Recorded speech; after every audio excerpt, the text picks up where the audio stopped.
ಇವತ್ತೇನು ದೇಶಾದ್ಯಂತ 33% women reservation bill ತಡೆ ಹಿಡಿದಿದ್ದಾರೆ ಕಾಂಗ್ರೆಸ್ನವರು ಅಂತಕ್ಕಂಥ ಸುಳ್ಳು ಪ್ರಚಾರವನ್ನ ಪ್ರಧಾನಮಂತ್ರಿಗಳಾಗಿರ್ತಕ್ಕಂಥ ಮೋದಿ ಅವರು ಮಾಡ್ತಾ ಇದ್ದಾರೆ.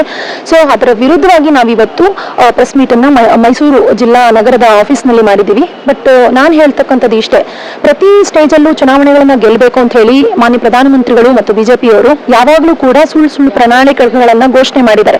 2012ರಲ್ಲಿ ಅವರು ಚುನಾವಣೆಯನ್ನ ಗೆಲ್ಲಬೇಕು ಅಂತಕ್ಕಂಥ ಒಂದು ಇದನ್ನು ಇಟ್ಕೊಂಡು ನಾವು 1 ಕೋಟಿ ಉದ್ಯೋಗವನ್ನು ಸೃಷ್ಟಿ ಮಾಡ್ತೀವಿ ಅಂತ ಹೇಳಿದ್ರು.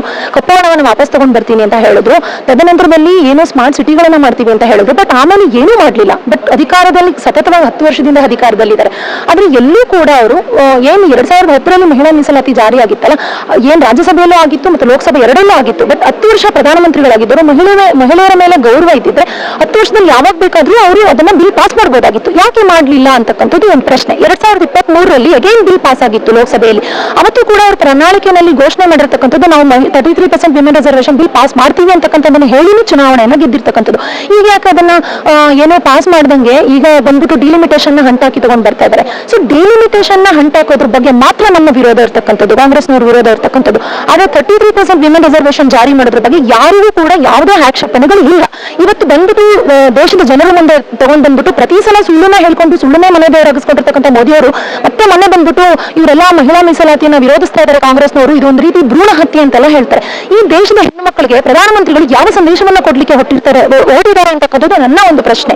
ಇವರು ನಿರಂತರವಾಗಿ ಸುಳ್ಳನ್ನ ಹೇಳ್ಕೊಂಡು ಬಂದವರು ಈಗ ಡಿಲಿಮಿಟೇಷನ್ ಯಾಕೆ ಅಂಟಾಕಿ ತಗೊಂಡ್ ಬರಬೇಕು? ಡಿಲಿಮಿಟೇಷನ್ ಯಾವ ಬೇಸ್ ಮೇಲೆ ಆಗ್ತದೆ? ಜನಸಂಖ್ಯೆ ಬೇಸ್ ಮೇಲೆ ಆಗ್ತದೆ. ಈಗ ಸೆನ್ಸಸ್ ಶುರುವಾಗಿದೆ ಅಂದ ಮೇಲೆ ಅದು ಬರಬೇಕು. ಅಪೂರ್ಣ ಕಾಯ್ದೆಯನ್ನ ಯಾಕೆ ಮಂಡಿಸ್ತಾ ಇದ್ದಾರೆ? ಈ ರೀತಿ ತರಾತುರಿಯಲ್ಲಿ ಏನಾದ್ರೂ ಇವರು ಕಾಯ್ದೆನ ಮಾಡ್ಲಿಕ್ಕೆ ಹೋದ್ರೆ ಇದು ಒಂದು ರೀತಿ ಅಪೂರ್ಣ ಕಾಯ್ದೆ, ಇದು ಪರಿಪೂರ್ಣವಾದ ಕಾಯ್ದೆ ಅಲ್ಲ. ನಾನು ಹೇಳ್ತಕ್ಕಂಥದ್ದು, ನಿಮಗೆ ಮಹಿಳೆಯರ ಮೇಲೆ ಕಾಳಜಿ ಇದ್ದಿದ್ದಾದ್ರೆ, ಮಹಿಳೆಯರ ಮೇಲೆ ಗೌರವ ಇದ್ದಿದ್ದಾದ್ರೆ 543 ಸೀಟ್ಸ್ ಏನ್ ಲೋಕಸಭೆಯಲ್ಲಿದೆ ಇವತ್ತು ಭಾರತದಲ್ಲಿ, ಆ ಸೀಟ್ಸ್ಗೆ ಮಹಿಳಾ ರಿಸರ್ವೇಷನ್ 33% ಮೀಸಲು ಮಾಡಿ. ತದನಂತರದಲ್ಲಿ ಏನ್ ಸೆನ್ಸಸ್ ಆಗಬೇಕು ಇದೆಲ್ಲ ಪರಿಪೂರ್ಣವಾಗಿ ಸಾಂವಿಧಾನಿಕವಾಗಿ ಹಾಕಿ ಬರಲಿ. ನಂತರ ನೀವು ಡಿಲಿಮಿಟೇಷನ್ ಸಪರೇಟ್ ಆಗಿ ಮಾಡಿ. ಯಾಕೆ ಹೀಗೆ ಒಟ್ಟಿಗೆ ಹಂಟಾಕಿ ತಗೊಂಡ್ ಬರ್ತಿದ್ದೀರಿ ಅಂತಕ್ಕಂಥದ್ದು ಕಾಂಗ್ರೆಸ್ನವರ ಪ್ರಶ್ನೆ.